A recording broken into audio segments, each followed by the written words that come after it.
प्रदेश सुरक्षित रहे या हम जनता सुरक्षित रहे और कोई विकल्प ही नहीं है।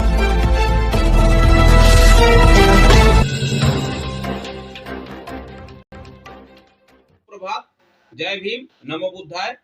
आप देख रहे हैं बहुजन इंडिया 24 न्यूज। अब खबर विस्तार से।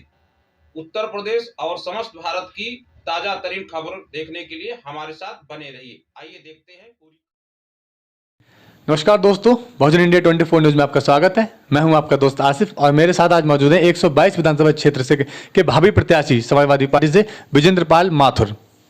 आइए इनसे बात करते हैं और जानते हैं कि इनको 122 विधानसभा क्षेत्र में जनता वोट क्यों दे। आखिर बहुत बहुत स्वागत है आपका हमारे चैनल में। जी, आपके चैनल का बहुत बहुत धन्यवाद।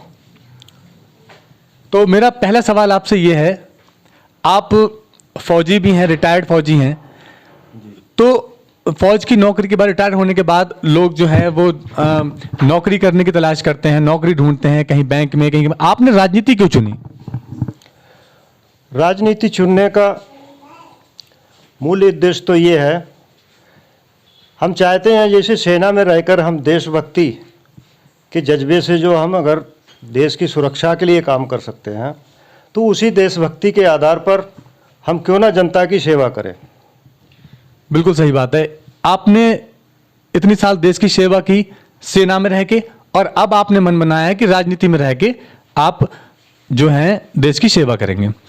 तो 122 विधानसभा क्षेत्र में आप कोशिश में हैं इलेक्शन के, तो मैं आपसे जानना चाहता हूं कि वहां की जो जनता है तो उसका कैसा रवैया है आपके प्रति? क्या वो सपोर्ट करती है आपको?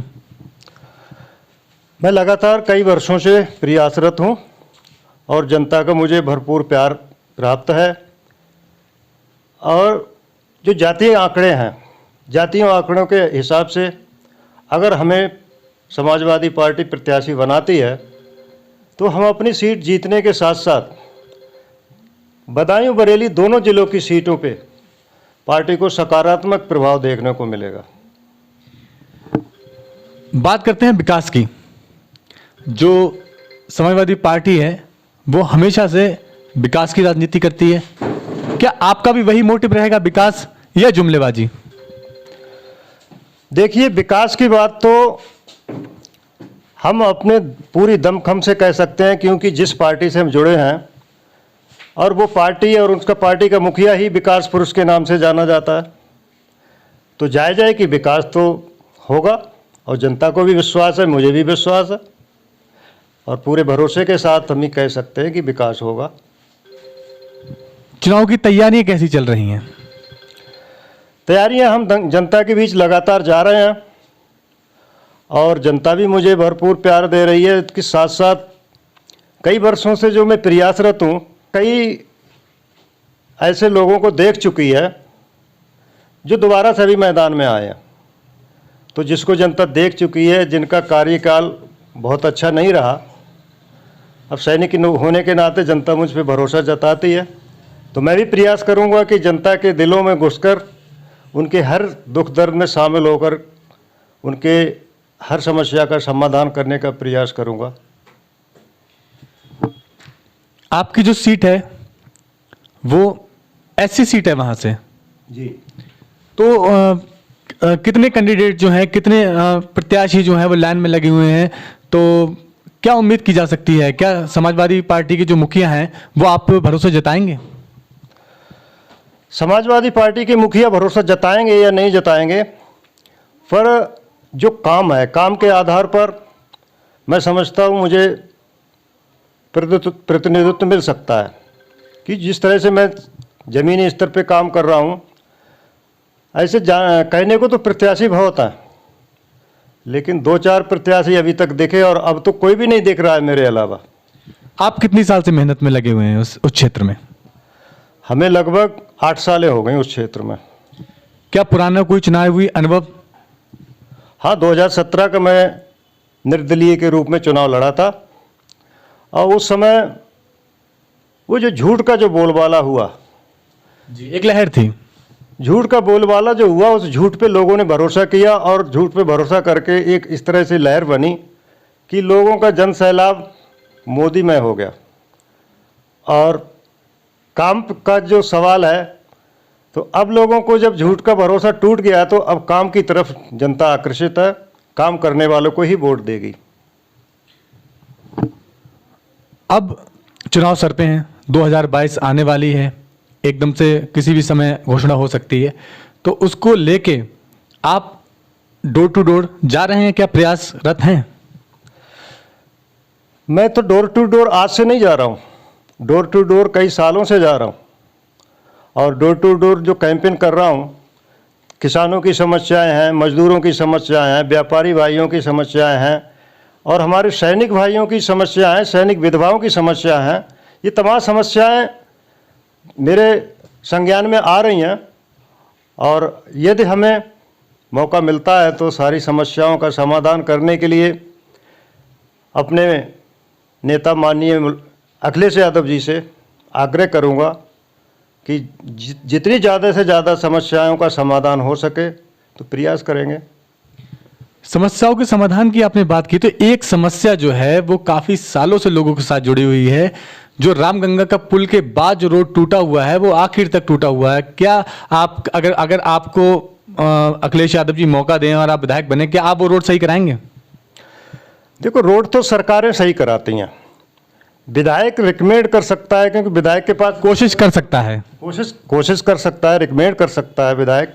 और जो प्रयास करेंगे, रिकमेंड करेंगे, तो जो सरकारें काम करने वाली होती हैं वही सुनती हैं। और काम करने वाले विकास पुरुष के रूप में माननीय अखिलेश जी को जाना जाता है। और पिछली सरकारों ने झूठ बोलने के अलावा कुछ किया ही क्या है? चाहे रामगंगा का पुल रहा हो, ये सारे मेडिकल कॉलेज रहे हों, अधूरे पड़े हुए हैं। कहीं कहीं पे आपने देखा होगा कि आधा पुल बन गया कि अभी ये समड़ेर के आगे जी दातागंज और फरीदपुर को जोड़ने वाला पुल है, पुल बन के कभी कब तैयार हो गया, लेकिन ये वर्तमान सरकार एक तरह से मिट्टी डलवा के उस रोड को जुड़वाने का काम भी नहीं कर पा रही है। तो ये सारे काम हमको ये लगता है कि माननीय अखिलेश यादव जी की सरकार में ही पूरे होंगे। अखिलेश यादव जी अगर आप पे भरोसा जताएं और आपको टिकट दें, आप उस सीट से जीत जाएं, आप विधायक बनने के बाद सबसे पहला जो काम है वो क्या करेंगे जनता के हक में? देखो, जनता के हक में मैंने ये मेरे संज्ञान में आया है कि फरीदपुर रेलवे लाइन की वजह से 2 हिस्सों में बटा हुआ है, और ओवरब्रिज ना होने की वजह से फरीदपुर के जो मेन रूट है दोनों हिस्सों से इधर उधर का आवागमन है, तो घंटों जाम लगा रहता है। तो ये प्राथमिकता के तौर पे हमको लगता है ज़रूरत है, और विधायक बनने के बाद या समय अनुकूल होने के बाद मैं आग्रह करूंगा अपने माननीय नेता से कि वो इसको संज्ञान में ले, जनता के दुख दर्द को समझें। 122 फरीदपुर विधानसभा क्षेत्र की जनता के लिए आप क्या संदेश देना चाहते हैं हमारे चैनल के माध्यम से? मैं जनता को ये संदेश देना चाहता हूं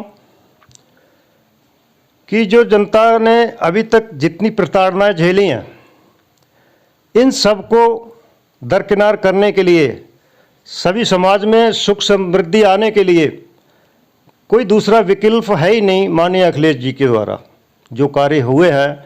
और माननीय अखिलेश जी के अलावा कोई जनता के पास विकल्प ही नहीं है कि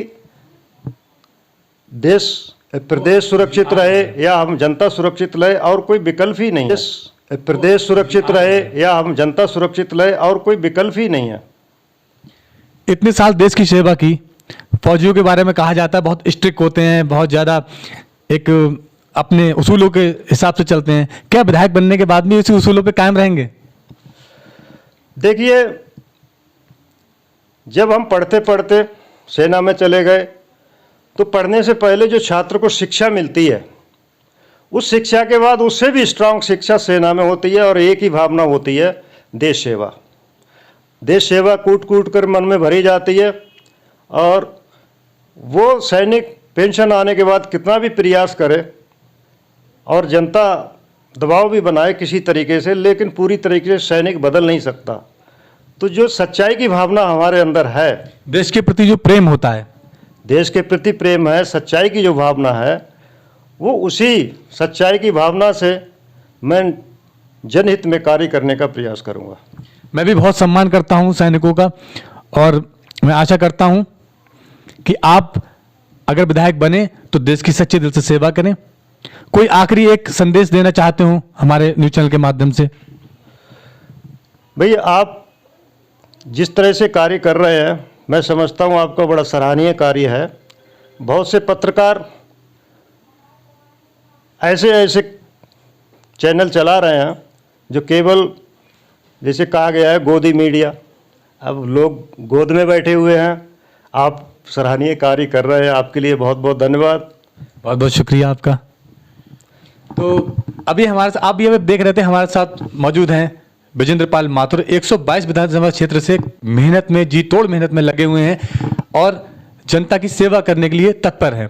तो इसी प्रकार बने रहिए हमारे चैनल के साथ। मैं हूं आपका दोस्त आसिफ, मेरे साथ श्रीनिवास राठौर।